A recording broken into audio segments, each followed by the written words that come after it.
Welcome back. Okay, Mr. Deshpande, thanks so much for joining us and giving us a view on your earnings. That's Persistent Systems. Currency benefits help them in terms of their margins and their profits. But let's cut across now and listen into Vikas Oberoi of Oberoi Realty, who's detailing his earnings. Our revenues for Q3 FY12 stands at about 218.26 crores, and the EBITDA is at 144 crores, which reflects an EBITDA margin of about 66%. This compares with the EBITDA margin of about 62% for the first half of FY12 and about 62% for the same quarter last year. Our profit before tax for the current quarter was at about 137.49 crores, and the PAT stands at about 102.07 crores.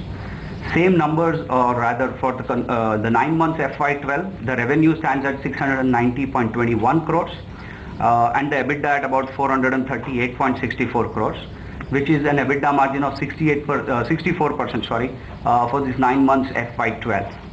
The profit before tax for the same 9 months FY12 is at about 418 crores and the PAT stands at about 319.28 crores.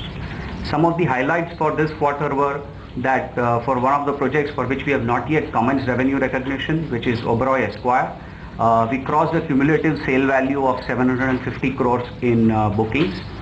Also during the 9 months of FY12, we have cumulatively sold about 5.3 lakh square feet totally. This compares against about 4.1 lakh square feet which we had sold cumulatively during the 9 months of FY11, the corresponding period. That's all. The floor is open for any questions. What is the sales for quarter 3 and for 2012? The sales for quarter 3 in terms of square foot. In terms of square foot is about 1.3 lakh square feet. 1.3 lakhs. And what was it? Same quarter last period was about 1.5 lakh square feet.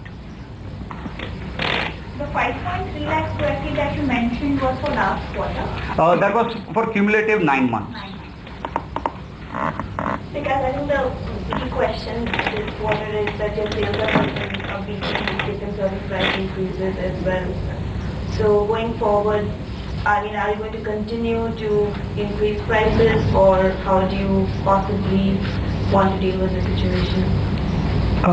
The increase in price was mainly due to two reasons. One is clearly the input cost. The second was the amount of premiums one will have to pay in the new FSI calculation regime. They were to be accounted for. The other thing was, like I said, the input cost. The input cost had gone up, so we had to reflect that into sales. And in fact, if you really see, more than 70% of the sales in this quarter are on a newer number. So we obviously believe that though there's a drop in sales in this quarter, people do take time to kind of come to terms with the new numbers, and they've done it fantastically well.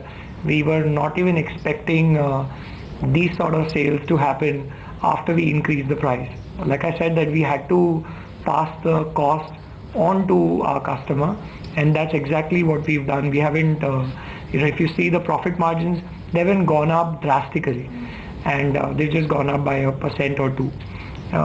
So the markets understand that we are in an inflationary economy where anything that's going to cost more is going to affect the customer, and he appreciates the fact that we continue to keep the quality the same and just pass on that marginal cost. Sorry? Well, if you really see the number is about 5 or 10% lower than any other quarter, and this also is at the back of we having not launched any new project in this quarter. Had we done that, then the numbers would have completely looked different. So I don't read too much into the sales drop, because like my colleague told you, it's between 1.3 and 1.5 lakh square feet. So 20,000 square feet really is not something like a game changer. It's about 10 or 15%. And the minute we start a new project, we'll see the sales ramp up again. And again, the project that we are currently selling all the lower floor apartments which are, which were up for sale are sold.